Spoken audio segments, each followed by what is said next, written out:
What's up, everybody? Jeffrey Lyles. You were listening to Lyles Movie Files. Got a lot to talk about tonight, so I'm not going to do a long intro. What's up, Jace? How are you, little bro? I'm good. How are you? Cool. And Chief, how are you? I'm good. I'm good. How are you? I won't complain yet. I'll give it a few more minutes, see what happens. And Gunner, what's up with you, man? What's good, man? How's it going, man? Cool. All right, let's jump into the big news. The Walking Dead is coming to its 11th season. And today, AMC announced that this is going to be the final season of the show. And that's a little bit of a surprise because it seemed like, hey, we're going to have Walking Dead for a while. Show's gotten a lot better with Angela Kang as the showrunner. And, I mean, it's just been cranking out great episodes. Season 11 was supposed to start this fall, like pretty much everything else, but it will not. Not quite sure when it's going to start.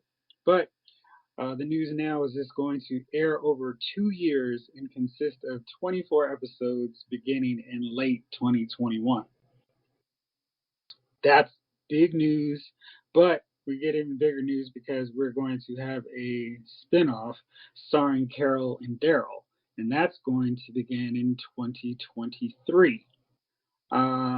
It's kind of interesting because it seems like Norman Reedus and Melissa McBride's characters will now be hooked up because a lot of fans have been shipping them. I think that's a cool term that all the kids use for a long time because men and women cannot be platonic friends in anything, even survive in the zombie apocalypse. So, fellas, that was a lot to break down. What do you guys think? Are you upset that The Walking Dead is going to be wrapped up? Um, not this year, not the next year, but 2 years from now, with a very delayed kind of final season. Chief, let's start with you. It's funny. I guess this year I forgot about the whole daggone Walking Dead. Like I didn't even miss it as one of my shows that I was thinking about, which probably tells the story in itself right there. So they I guess it's time. I mean, you know what I mean? Like in a way, we've been waiting for the return of Rick. I always thought it was a mistake to kill off Carl. I think it's ran its course. I mean, it's been a lot of years, man. At one point, Walking Dead had been like, even though we watched it, we had been bored out of our minds watching it. Mm-hmm. You know what I mean? Waiting for that one episode, that one gem of an episode to come through and be like, oh, but in between that, I think they, I guess they were kind of running out of storylines, maybe, or stuff wasn't making sense with the characters. So, I'm not mad that it's going to end. I think everything has to end eventually, and I think they had a hell of a run. So, the Carol and the Norman thing might be decent. If they can find, like I said, some good storylines for them too.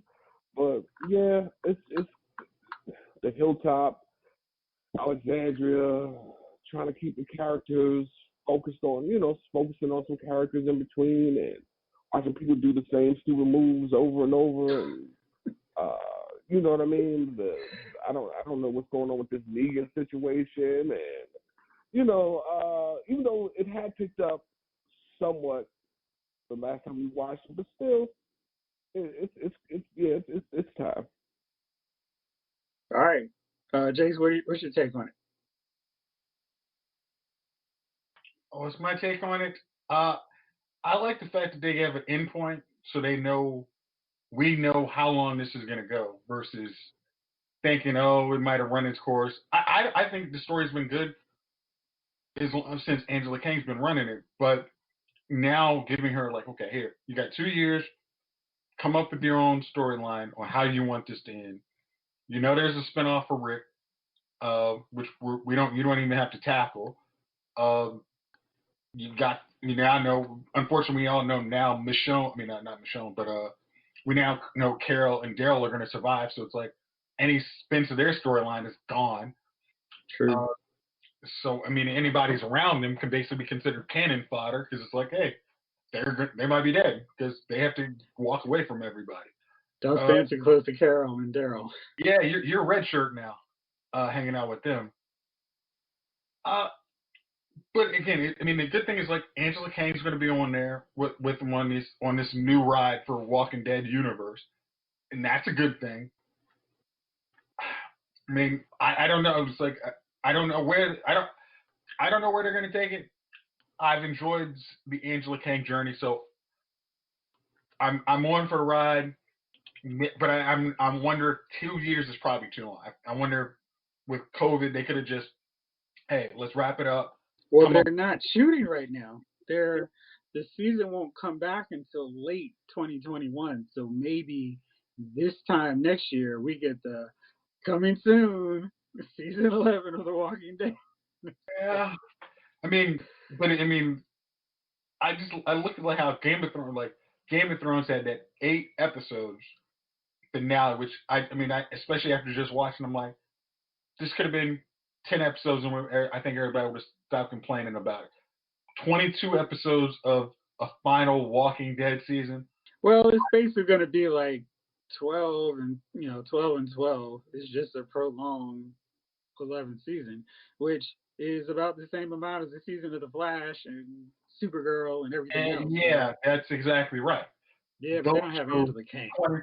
22 episodes of any one of those shows, we're always like, okay, this is dragging. But they still got a lot from the comic book to pull from, so it's not like, oh man, if only they had some stories to draw on. There is still basically like a second half of the series to use as fodder for the TV show. So I think they'll be fine on that end. Well, I would defer to you guys who read the comic book, because I think when I stopped paying attention to the comic book was when Javon was talking about how Ezekiel was going to be this dog of a character, and when he came to it was like he was, and then he wasn't.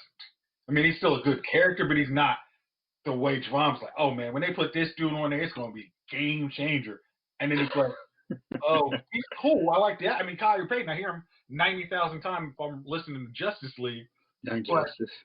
I mean, but it's also, he's a supporting good character versus this Negan-like character, which I was expecting. So I just said, hey, I'm not going to pay attention to the comic. They've already killed Carl, which they didn't do in the comic. So let me just watch the TV show and appreciate it for what it is. There you go. So that's what I mean. It's like, so they got some good stories. Let them go, and I'll watch it, and then read the books after it's all done. All right, J. King, what's your take on this? Like all good things, they have to come to an end. I just wish they would have brought this to an end 4 seasons ago. Look, Angela Kang did yeoman's work, man. She resurrected this series from the abyss, man. She brought this back. Because people weren't watching anymore. They weren't interested. Nah. They really weren't interested. And to see what she was able to do in a short period of time, relatively, she made The Walking Dead, for those of us who have been there from day one, watchable again. I definitely feel like we don't need the adventures of Daryl and Carol. It's like this story has run its course. Right. We just don't need any more of it. Like, what else are they going to do? Are they not going to have sex more? I mean, Daryl's the only character who hasn't had sex. He's the only character who hasn't he's had a love interest that's now buried under like 5 tons of rubble in a mine shaft somewhere, but he's the only character that hasn't got it on, I can't imagine like they're going to be the zombie apocalypse is not Kang. What are they? What is it? Sam and not even Sam and Diane. What was it, Jeff? Heart to heart. Yeah, I can't imagine that's gonna be them in the zombie apocalypse. They're gonna continue their platonic friendship throughout the zombie apocalypse, where they'll rinse, wash, repeat, run into a group, present a bad guy, kill some zombies, heavy dialogue, and then they defeat the baddie and then move on to the next situation. We've seen it. It's run its course. I definitely feel like The Walking Dead has gone as far as it can go. Um, I know a lot of people disagree with that, saying there's lots of story left to tell, but really, is there? You're gonna get the same thing. Every year, there's gonna be a baddie introduced, or a bad faction that's introduced, and our heroes will go through some hardship and some pain. We'll lose some people who are French characters, and maybe one, two characters that you actually give a damn about, and then they have the climactic ending where they defeat all evil, and we go back to the same thing next season. This show really didn't need to go on longer than 6, 7 seasons. And I'm saying that because I've gone back and watched from one. Right now, there's nothing else on, So AMC Right. has been really running seasons one through whatever. And when you go back and watch the first 4 seasons, the show really did hit its mark. Season 5, 6. What's If season they would have 5? What is season 6? What was the ending for that one? Was that when they season 6, I confronted think is Negan? when yeah, that's when we confronted Negan. And I And think if they had moved, if Angela Kang was the showrunner at that point, perfect. it would have fixed all the problems, because that season 7 is just like, oh, and I think it carries over to season 8. Yeah. And when she comes on to 9, it's like, oh, this is the Walking Dead I remember. But those 2 seasons back to back, because like she said, there were a few good episodes that were like, oh shoot, okay, I'm gonna wait. But they probably could have been like 5 or 6. Absolutely. Had Scott Gimple and the crew who was running the show then not took a dump on it, and if you would have introduced Angela Kang, let's say in season 4, 5, or even 3, when 2, rather, when Frank Darabont left, I think I think it was they still would have good at that naturally. point, because It season was still 2 good. was It was that still good. long drag out. But when they did that Sophia thing, it was like, oh, this show is But not I'm gonna playing. tell you, I liked the drag out from the first part, because had they had gone into season 2 going all out action, Oh they no no no probably no would have yeah outpaced themselves. yeah Yeah. it Yeah. was one of those deals where I was like, where y'all going? But when they got there, I was Dude, like, oh I'm gonna be honest. I love Shane's dissension and the yeah madness. yeah, That's what made it. he was great. Um, he was great. And then Rick having to confront the reality in his own way that the baby might not be his baby. All Yep. those things going on. Yeah, I like those elements. I do. Like I said, I felt like had they ended this season after the conquering of Negan and crew, at the end of the series, rather, after the conquer of Negan and crew, that would have been a good way to stop it. And then you can focus on the franchise, right? You can Yeah. branch off into other stories to tell. But here we are in season 52, and we're gonna get the Walking Dead's what is it, like the Archie Bunker's place, They've got what was another it? spinoff going. This world Yeah, they beyond got the another kids, and one. I don't care about that. It's like, dude, At I all. can't even care about Fear the Walking Dead anymore, because it's become trash. It's trash. You can't make us care about another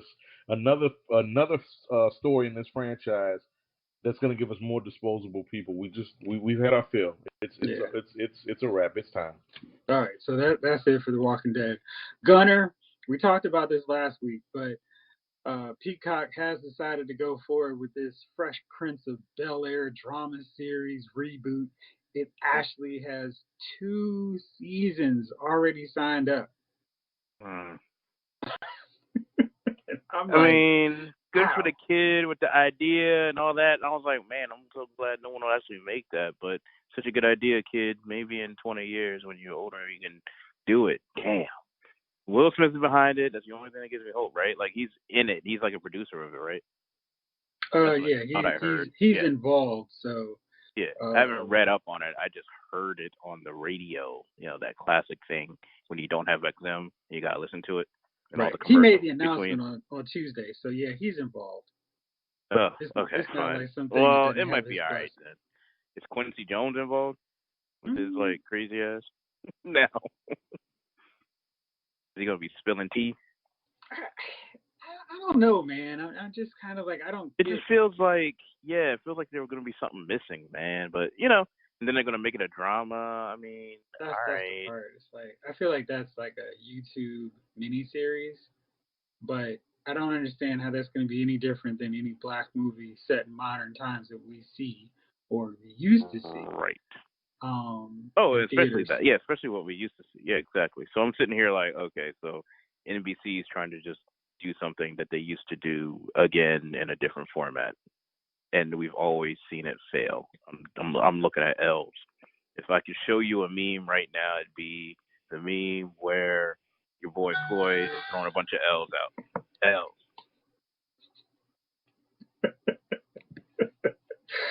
He's L's. not my, he's so, gosh, not my boy. I mean, good for the kid because I mean he got some money off it, right? You get some royalties because his idea. I mean, I you know what I assume mean? so. He got 5 million views on YouTube, so he got paid at some point during this whole thing. And I'm sure with a series, he's also getting paid. There you go. Well, how long did the Caveman show last? Because this will last a little longer than that. But 2 seasons? Come on now. Yeah. All right. Well, time to do the very, very deep dive because I figured this would be a very fun conversation for us here because we are going to talk about this breaking announcement from the Academy Awards where they're like, okay, we've given you a chance to actually be diverse. We've gone through 5, 6 years of Oscars so white. Now we're going to make you actually do this stuff. And this is wild in the sense of like the outrage, of course, because you know there are lots of people who are upset, like, oh no, how are we going to be able to include diversity in our movies? So I think that's going to be hilarious. But for those of you who don't know what I'm talking about, continue without supporting ads. Great. All right. So the Academy announced on Tuesday that the Best Picture category will have to aim to better reflect the diversity of the movie-going audience. These standards will take full effect in 2024, when movies will have to meet 2 of 4 guidelines to qualify for the category. These standards include on-screen representation, themes, narratives, industry access, and other criteria. To qualify for the on-screen representation standard, at least one lead or significant supporting actor will need to be from an underrepresented racial or ethnic group. The storyline will need to focus on unrepresented groups, including people with physical disabilities or the LGBT community. So, fellas, I don't know what's going to happen to all of our 18th century period British films that always get on there because it's like, well, we can throw in an LGBT character, but can we make the maid or the butler a significant character? I don't know. I think that's going to come a serious reckoning for those where it seems like the voters always default to, oh, this is a Brit period film, which should be a Best Picture nominee. And I know there's a lot of backlash from people already going, well, this is just messing up everything. I feel like they've had several years to get this right. There's been enough attention. I mean, you know, just the entire cinematic decades, of course. I'm just saying, since it became a big deal, and it was like the spotlights on Oscars so white, and they were like, so what? Now it's time, and they're just gonna have to respond and actually make movies. They're gonna have to make an effort to be inclusive, and I'm 100% for it. I know people didn't like the notion of the participation trophy for comic book films when Black Panther was up. I kind of wanted Black Panther to get an Oscar for being a kick-tail movie and still be in the Best Picture, not category 2. But this time, there's no escaping. There's going to have to be more color. So, yeah, we're going to have to see more films like Dune where it's like, we wish we could put in Middle Eastern people for this movie kind of based around the Middle Eastern culture. But now we're going to have to. So, you know what this is going to do, Jeff, man? Me. Oh, my gosh. You know how happy I am about this? And then, like, Christy Alley's old ugly ass is on here like, well, this is bad for the artist. I'm like, ain't nobody wanted you in a movie since, what, Animal House? Like, no, what is that? What was that called? What was that joint called? House Guest? with Dude, your it's boy been a David Madhouse, Arquette. Madhouse. Yeah, it's been a Madhouse, minute yeah. since she's been relevant. Ain't And nobody it's seen like, her in a man, daggone movie since Carpenter. Like, get the hell out of It's here, been man. 30 years, It's Gunna. been 30 years since whole anybody years. asked you to be in a significant movie, in a significant part. No one cares what you think. Go away, Weight Watchers, moving on. Weight Watchers don't even want to deal with you. No, Weight Watchers don't even want to deal with her no more. That's what I'm saying. Remember? Didn't she do something stupid and then, yeah. Anyways, all I know is this is really gonna get rid of those stupid period pieces where ain't no Negroes at all. Exactly. And you know what they're gonna end up having to do? Make movies that we love and watch on Netflix. That we watch. Netflix crosses all those. Netflix checks all those marks. You know what they're gonna have to do? Maybe award some things to Netflix and Amazon and Hulu. Well, maybe Hulu. I mean, they've been doing but it. Amazon. Yeah. You see what I'm saying? Like, maybe some of these movies are going to win now because guess what? Welcome to the sign of the times where these movies are already made here and no one goes to see the other crap. So what you going to do? Chase, what's your take on this? What my take is going to be is you're going to see this magical new Oscar-like award show for more traditional movies. With the popular PC culture of left-wing Hollywood, of course. But the QAnon awards. Oh God. Maybe they just make the Screen Actors Guild and all those other ones. But the Screen Actors Guild always was like they actually are ones that were like awarding Black Panther awards for best ensemble. It's like the actual artists want to, but it's like the old voter, which we've talked about for years during this podcast. It's like the traditional Oscar voter is older and not diverse. And so the better idea was like, I mean, it's like, hey, we actually have it so some of these guys phase out because they're just going to vote for stuff they loved when they were in their 20s versus any of the new stuff that has CGI and people actually go and pay lights on, like Gunnar was saying. But now it's like, okay, we want to actually, if we want to make our award show relevant, we need to get people to watch this thing, and we need to have stuff that actually represents the changing demographic and what puts food on our tables. So this is a smart play. I mean, like, but I still think there will be some kind of, like the Martin Scorsese's of the world will be like, yeah, I'm really not feeling that. I'm going to keep making movies, and I'm going to get my show. Absolutely. I mean, he may not even be around in 2024. Well, I mean, we're not wishing that, but I mean, put it out there. Yeah. Hey, man. Yeah. So I think you're going to find like the British movies will go to this new award show, and they'll be like, "This is what we have. We're not changing for this changing demographic. We're going to make the movies that we want to see, that no one else in the world wants to see." So what happened to Avatar and Avatar 2? Like, hey, Avatar, they've got color. Blue lives matter. Blue lives will matter. Exactly. We're talking about an indigenous people to another world. See, underrepresented. Done. Covered. James Cameron was ahead of the time. He's ahead of the game as usual. Right. But Jace, I think you're right. They're going to introduce the what can we call this award? The annual we're still making movies for our Target Awards, so FU and your Diversity Award. I also feel like, Gunnar, you could chime in on this one because we've had this conversation. There's going to be a lot more magical Negroes in these films. Lord. I think there will be a lot more magical Negroes in these films. Whoopi Goldberg gonna have a field day. She's gonna be like, yes. Can't wait. All right, Chief. What do you think about this? Is this going to get you into watching more of these Oscar-nominated films that you never watch now? No. I never watched. You know what? I never watched that. I've never been the type for someone to tell me how great a film that I liked or not, because most of the films that I like anyways don't make the Oscars anyways. But who's to say that I didn't feel like it was a great film? You know what I mean? It's one of those things that's like, y'all doing your thing over there, but I already know what I'm interested in or what I like, or you know what I mean. So it may not be up for an Oscar.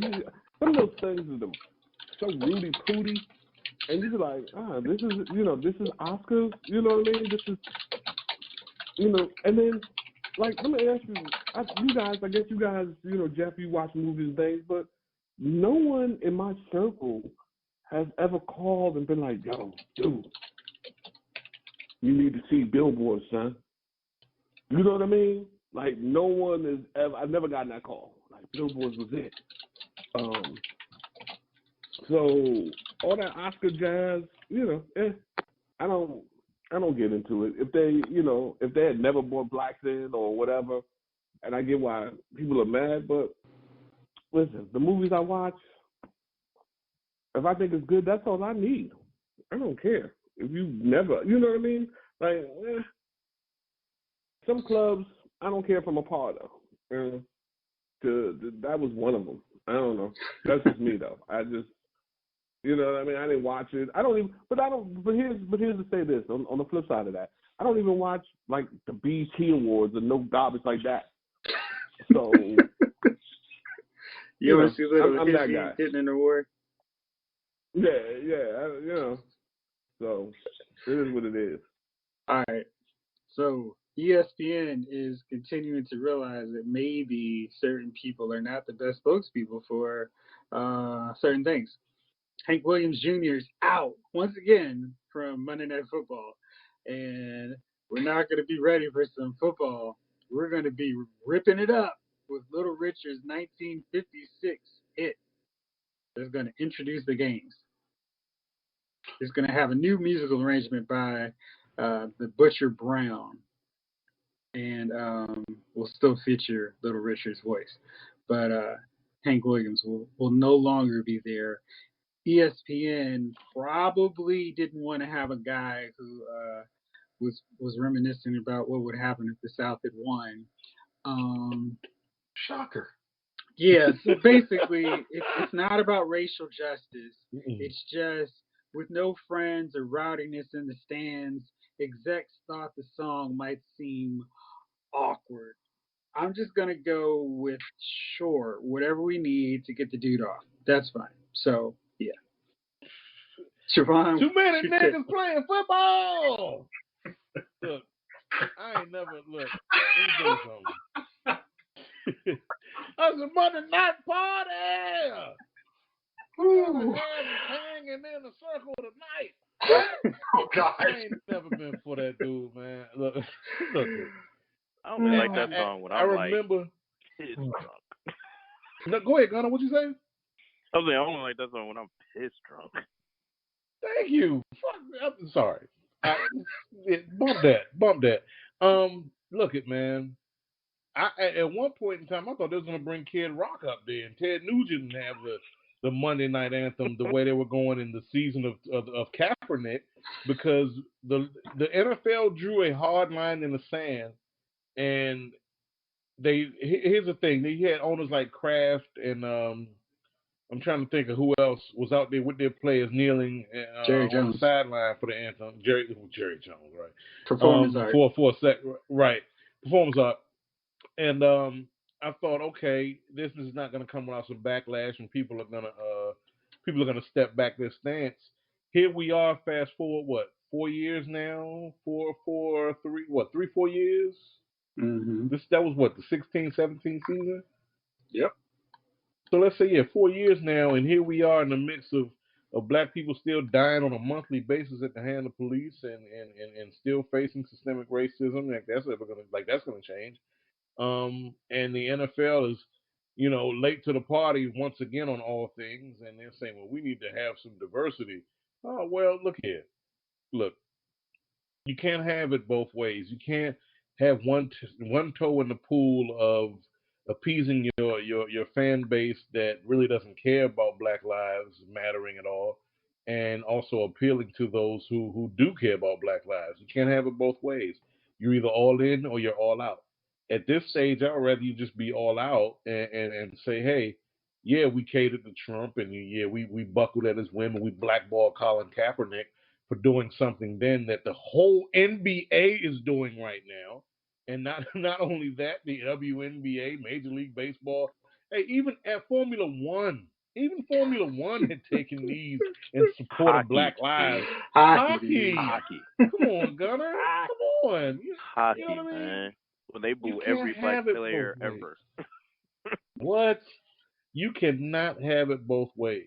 And I'm like, Gunner, by the way, I'm waiting for that black hockey superstar that's the Wayne Gretzky, the black Wayne Gretzky. I'm waiting for that because that's going to piss a lot of people off. Whatever. They had one who was pretty good for a Well, while. They had one. Jerome and, Yeah, he was in Boston or Yeah. something, right?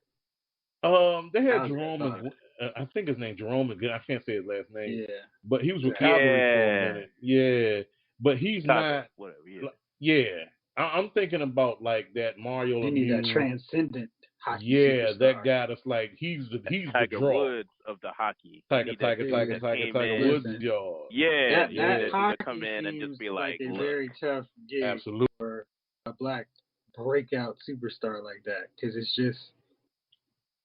too expensive. And Exactly. It's like baseball. People Yeah. said that about golf, sir. People said that about golf. But golf, you don't need happens. more people. You could do Mhm. golf. Hockey, you need other people to play against. You need to, access to the ice rink. Coaching, ice, yeah. All right. It's like building fees, the black. Y'all. That's all I got. Golf course fees I are not hope cheap, so. I'll be dude. proven Dog, wrong. country club, all that shit. Nah, dude. Country club fees are not cheap, dude. Seriously. Well, it's like Especially having a back black, in the day. like who we had as a young black brother coming into tennis other than Gail Monfils. He's French, but American black brother. Oh yeah. Other than James Blake, dude. And when you magnify the cost of what it takes to build a tennis pro, I got a daughter that's trying to play tennis right now, and dog, that is full. Hey, a good racket is how much? $200? Yeah. And you think how fast it takes for you to become catered to as a young black kid in football and basketball. Absolutely. Like they got you at a certain age where it's like, oh, no problem, we'll take care of that for you. You're good, and we got you. And so mom and dad don't have to foot the bill for all those costs. Right. Versus hockey, like you said, it's exactly like hockey and golf and freaking tennis, man. These sports require training early on. It's not like basketball. I always say this: if we had a basketball court and a basketball in any area in any point across this country, you got your next basketball phenom. The kids are gonna play AAU, but the thing is, as long as this kid has a ball and there's a hoop available, he's gonna be a ball star. He doesn't really need I can't tell you how many ball players. Yeah, should he just sit there and learn how to shoot free throws? He'd have a job in the NBA. Right. It's different. With that said, back to the original point, man. The NFL can't have it both ways. The hell with them. And I mean, granted, I'm saying the hell with them, but I'm still gonna watch tomorrow and Sunday all day. Better believe it, son. I love football. Better believe it. It's just Goodell and the crew. Y'all can't have it both ways. At least they're doing a better than normal response on it. So I'll have to take that slow progress in them. You gotta take it slow because you've been terrible for so long. You gotta have a start point, right? Yo, guess what, fellas? You're right. But Christopher Nolan saved Hollywood. Did y'all hear that big news? Maybe you missed it. So anyway, he released that himself. Well, Tenet earned $20 million over Labor Day weekend in 2,810 reduced capacity theaters. Yes. Is that a good thing? Like, back off.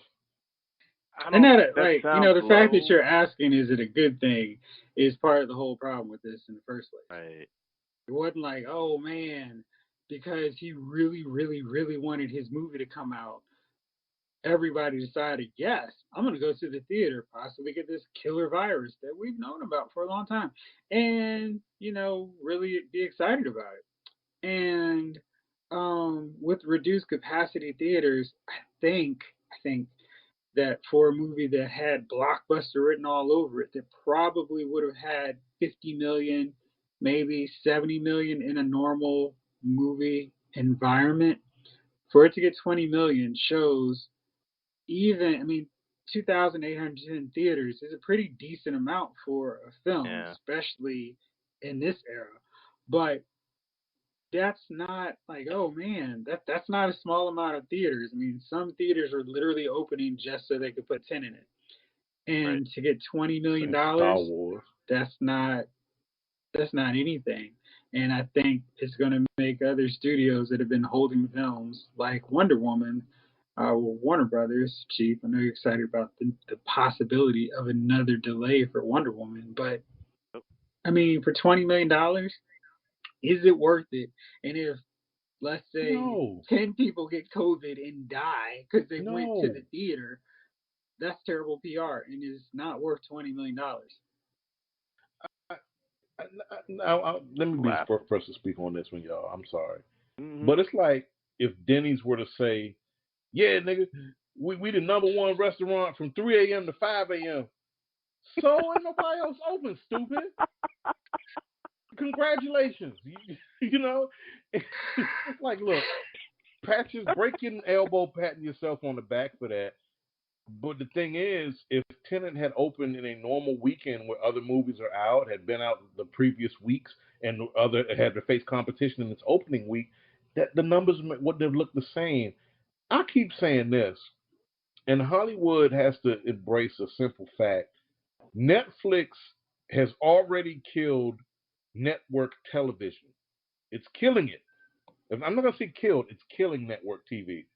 Right now, network TV has all of 3 shows to hold on its shoulders, and one of them has been on for more than a decade and a half, and that's CSI. Not CSI. What is it? NCIS. No. The And other the fact you had being to ask that question. right, Gunner. The other one is what the I This see Is it's Us, the SVU, Crier on Special Victims NBC. Unit. Yeah, it was CSI Milwaukee. Look, these shows don't matter. Anything that's coming on Netflix. Hey, the country was magnetized by the show, the mini docu series about the weirdo Tiger Man in the South, whatever his Right. name was, the Tiger King, Mm. Yeah. right? When Netflix pops something off, man, it is number one with a bullet. People watch Bird Box was the topic of conversation, I like and Bird I Box. watched Bird Box all the way through, and I can't even tell you what it's about. I didn't care. You can't look. Could not care less. Can't look. I don't want to look because it's stupid. Netflix is kicking ass across the board. Studios need to get with the times and understand this. People are home. People are desperate for content. They're tired of watching their Desperate. favorite reruns of shows. If I'm Warner Brothers, hey man, bump it. I'm gonna put Wonder Woman 84 out and see what the response is. You're gonna make $100 million probably in 2 weeks. Yep. I think Hey, what did so. Mulan do? Yeah. I was just about to say that since you asked. It seems they haven't released any numbers, but Mulan's release led to a 68% increase in Disney Plus downloads. So you factor in their normal $70 to get Disney Plus, then an additional $30 for Mulan. I'm not great at math, but I think they did a pretty decent amount of business there. Probably, I think so too, maybe in the grand scheme of things, more than $20 million. If they even made break even $20 million right there, man. I mean, could you imagine? Like, okay, so you made the same amount by holding back your crap that Disney Plus made off of Mulan. Can you imagine My that? fault. I'm sorry. I have numbers. According to Brandon Katz, a film observer, who said that 1.12 billion U.S. households watched Mulan over a 4-day span of Friday to Monday. And if every account with those 1.12 million watching Mulan, paying $30, that resulted in a 33.5 domestic opening weekend for Mulan.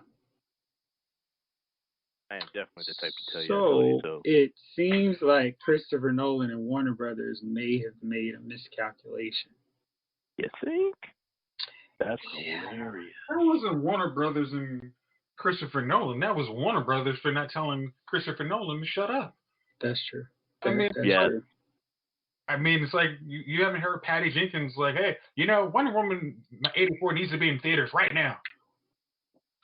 She's always been like, whenever we can get it to theaters, that's the way I prefer for people to watch it. So she hadn't acted like a spoiled brat like Nolan has about it. She's been like, listen, I know it's crazy dangerous, so yeah, we're just gonna do the thing. It's like, I mean, and especially if you know you have a blockbuster. It's like, I understand. I mean, as much as I complain about Black Widow and some of those other movies, it's like, if you think you got a blockbuster, that you want blockbuster numbers, have a little patience and say, hey, we're not releasing it till it's time for people to go back. But if you want to have, like, I mean, a short, like, hey, you can make $150 million if you put it in theaters next year, or you can make $20 million, maybe $35 million during your run before we have to put it on, you know, DVD or Blu-ray or streaming to make up the money, because we've already invested $100 million in this movie.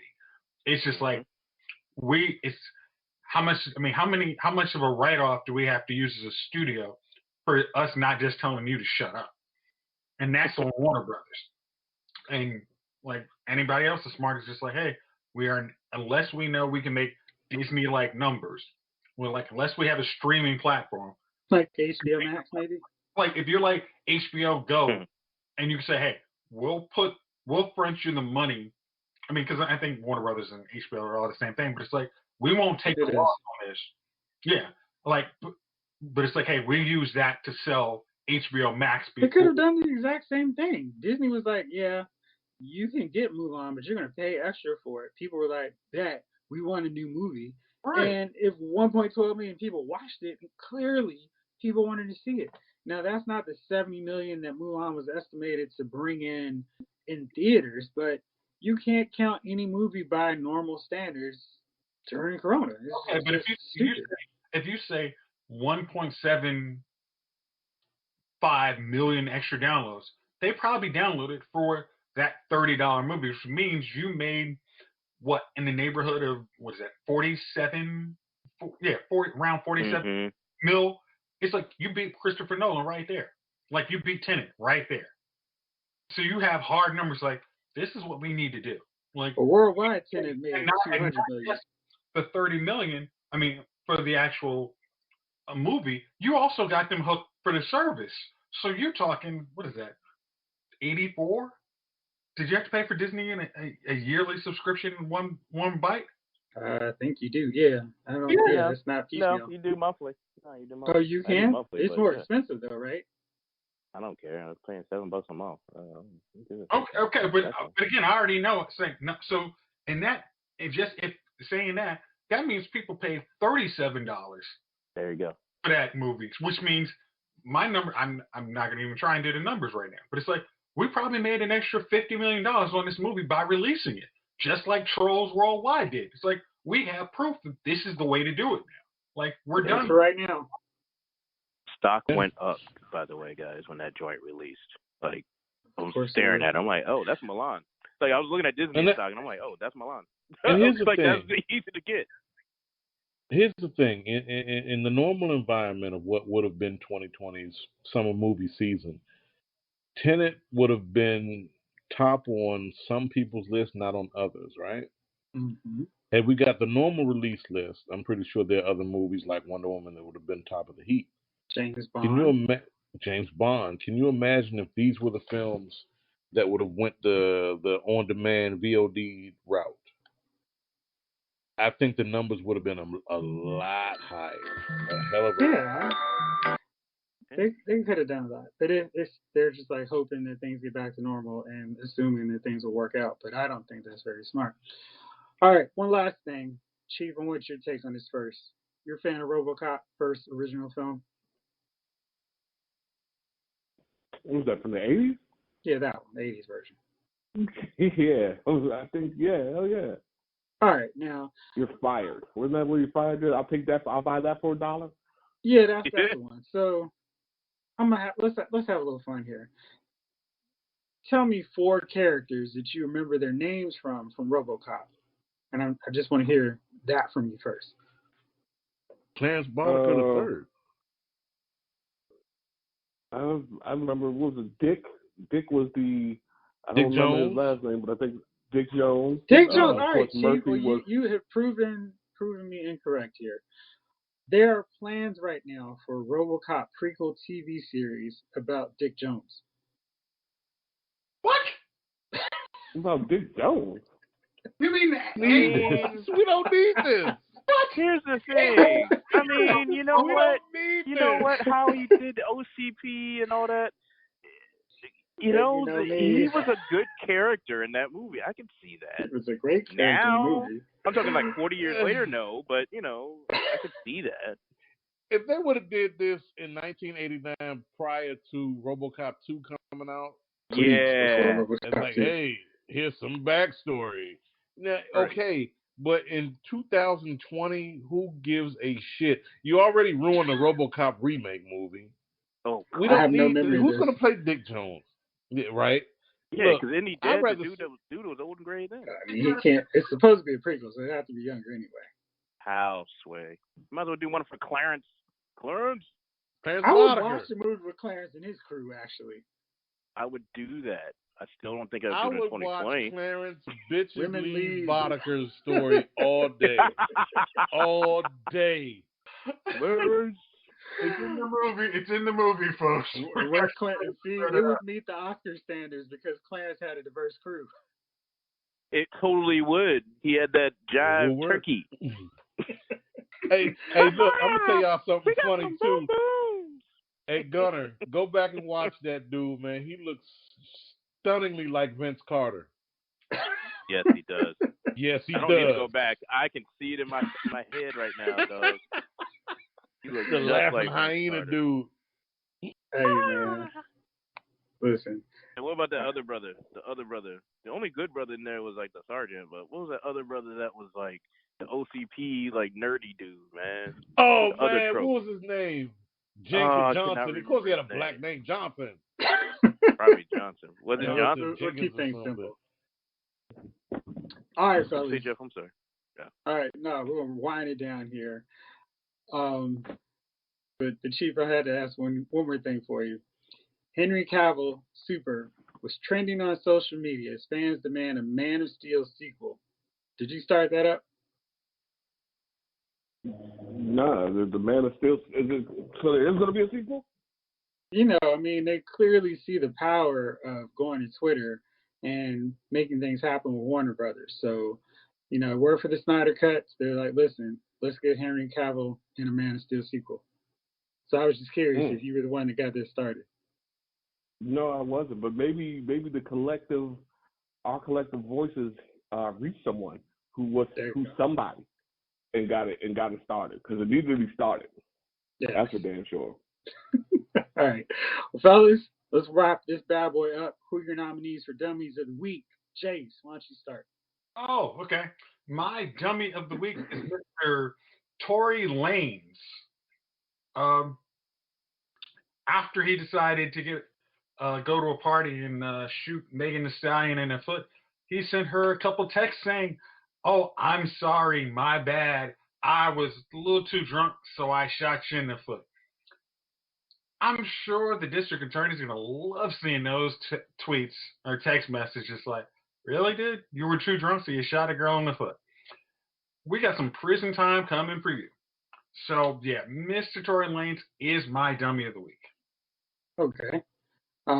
Mine is the great empire known as the Lucasfilm diversion of Disney that works on the Star Wars films, because Daisy Ridley confirmed there were plans for Rey to be related to Obi-Wan Kenobi instead of the Emperor.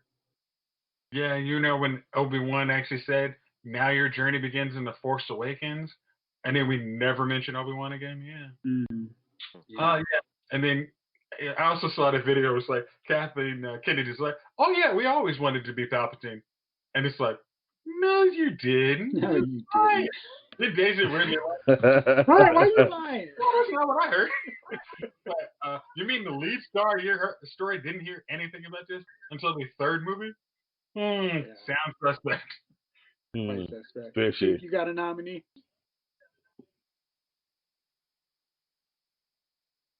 Chief. Oh, I guess one of my nominees would be the guy, I think the guy we were talking about earlier, the guy who decides to write a book has information and holds it until it's book time. Woodward. These guys just piss me off. These guys, man. You know what I mean? Like, I'm gonna hold on to that until it financially benefits me. So I think that is my first dummy of the week. And the second dummy of the week, to be honest with you fellas, is my dumbass. I keep participating in these Omaze charities like I'm a win some out here. Checking, and it's always some dude in Arizona. you know what I mean? Or some kid who you know is not gonna be able to afford the insurance on a car. You know what I mean? Like, you're not gonna be able to afford that car, cuz. So, yeah, man. So those are my two dummies, myself and good old Bob Woodward. Thanks for sharing. Thanks for looking out for America. This information would have been great at the height of the, you know what I mean? It would have saved lives at the height of the. Back in February. Thanks, Bob. Yeah. Gunner, you got one? I mentioned it earlier, Christy Alley, who, again, hasn't been in a movie since we were like 5. And, you know what I mean? Like, talking this mess about, oh, the Oscars. This diversity thing is bad for the artists. I'm like, good Lord. You sound like every 80s boss with affirmative action. I'm like, oh my gosh. She also the last time she was relevant. That makes sense. That is fair. Her replacement role for Cheers was that long ago. Yeah. I got 2 this week, fellas. I'm going to start with 3. I'm going to start with number 1.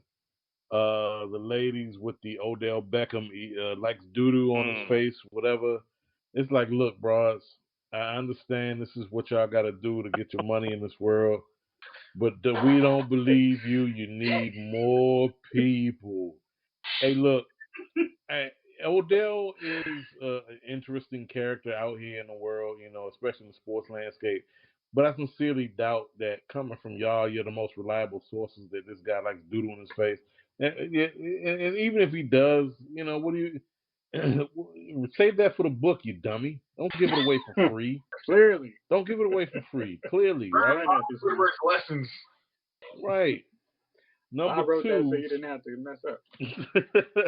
Number 2, Spotify for paying Joe Budden, who has one of the top podcasts in the podscape landscape, or podcast in the podcast landscape, trying to pay him off in Rolex watches and like cell phone minutes or whatever, instead of giving him a check because, you know, you spent all your money giving that to Joe Rogan, who talks about MMA and other topics like Jim Morrison that nobody under the age of 60 cares about. Look, if you want to hit these kids where they are, Joe Budden reaches them. He's 40 years old. He's our age. But Joe Budden is talking about the things that they care about. He's got the guests that they want to hear talk about whatever. Pay him. Not only, look, Joe Budden, you ain't got to like the guy, but he's mastered the podcast game, man. He's made this into his mark. He's become the Howard Stern or Howard Stern-like figure in the world of podcasting. He's making money. He's got adverts. He's reaching 1 million listeners a week. You might want to pay this guy. He's almost as good as us. He's almost there. You know, he's doing this thing. He got a little show. You know, he got a little tinker shop going. He's built. But no, Joe is one of those guys, man. You don't sit here and try to lowball him or take him for naked because you either spent your bag too much on Joe Rogan and you forgot and neglected the fact that you forgot to pay the guy who has a much bigger following and reaches more eyeballs and ears than Joe Rogan. You forgot to pay him. Whatever the case may be, you got to reevaluate and say, yeah, he's more important than. He deserves the bag. Just simply put, man, he created 2 podcasts that are still in the top of the stratosphere when it comes to podcast weekly viewership, listenership, what have you. Spotify, you effed up. Number 3 is Boozy Badass for attempting to pay Mark Zuckerberg $100,000 so he could get his, I don't know, what was it, his Instagram account reactivated. It's like, look, all right, bro, look here. I sincerely doubt that Mark Zuckerberg is licking his chops for your 100K. You got banned for a reason. Stop having hood rats twerk naked on your account. It's part of the agreement that you click yes to or check off the box when you establish your account. Look, it's like I will not post naked bitches shaking and whatnot on my page. I will not have explicit material. You agreed to that, and then you repeatedly. This is the thing about it. It wasn't like they just one and done you. You've been doing this for years. Stop having naked women shake their whatnots on your page, and don't think Habitual that line. 100. Thank you.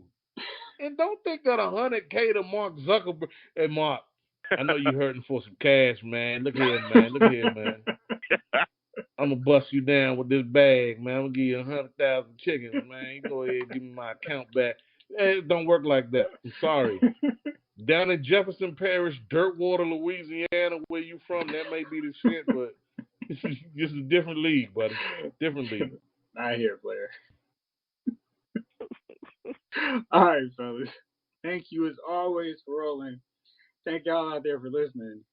This episode of Loud's Movie Files has been filed.